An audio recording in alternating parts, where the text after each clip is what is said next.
Now, students can't be sure of the result on Saturday, but with protection nearby the Spartan statue around the clock, they can at least be sure that he'll be safe from dusk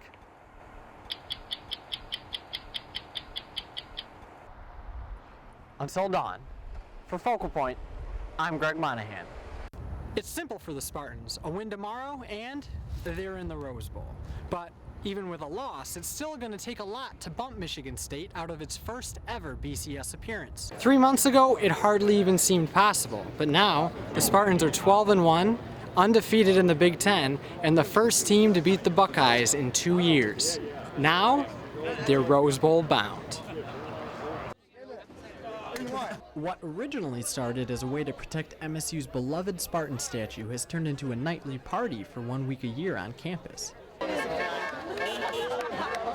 Sparty Watch is back, and students will be around the statue 24/7 this week. The tradition actually started because during Michigan Week, Michigan fans would actually come here and vandalize the statue. It's not nice to have those gross colors on Sparty during Michigan Week.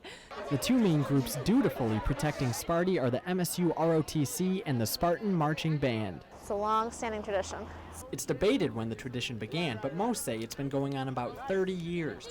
I thought it would be a fun thing to just get involved with the band and make everyone have some fun and be out in the cold.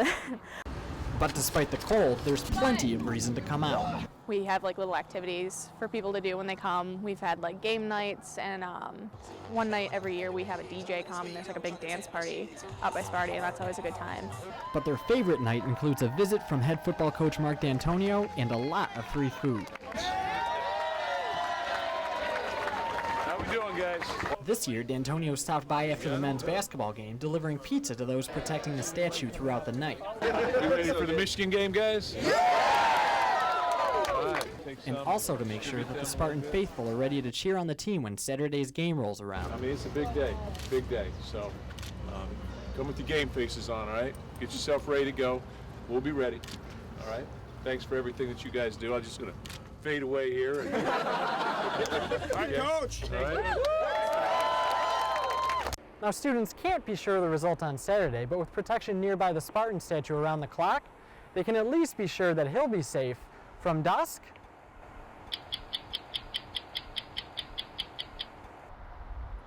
until dawn. For Focal Point, I'm Greg Monahan.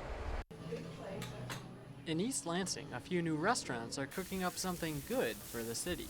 It's been wonderful, honestly. We've been received really, really well by the town. That's Sam Short, president of Barfly Adventures, the company that owns Hopcat, which just opened in August and features 100 beers on tap. At any one time in here, we keep between 300 and probably 350 kegs in here. Hopcat isn't alone.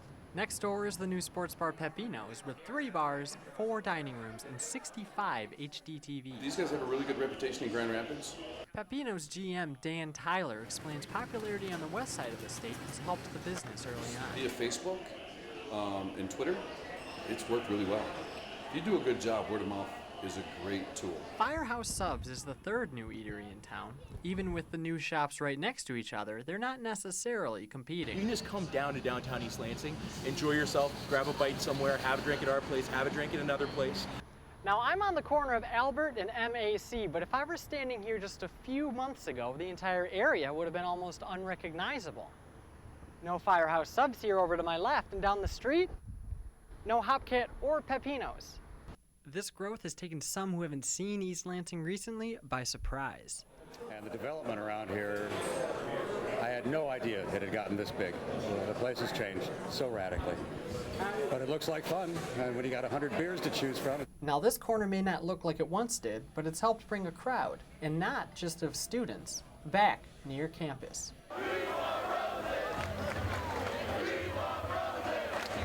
East Lansing is buzzing. Mark D'Antonio and the Spartan football team has given campus a lot to get excited about. It's something we've been waiting for and hoping for since the late 80s. Now, nothing is set in stone just yet, but the Spartan football team could be headed to Pasadena for the first time since 1988. Michigan State, champions of the Big Ten. The Spartans won that game against USC 20-17, but have endured a 25-year dry spell since then. Most of the students around, depending on their age. You weren't even born yet. After last week's game against Minnesota, it looked like the Spartans would have to beat Ohio State in the Big Ten championship game to punch their ticket to Pasadena.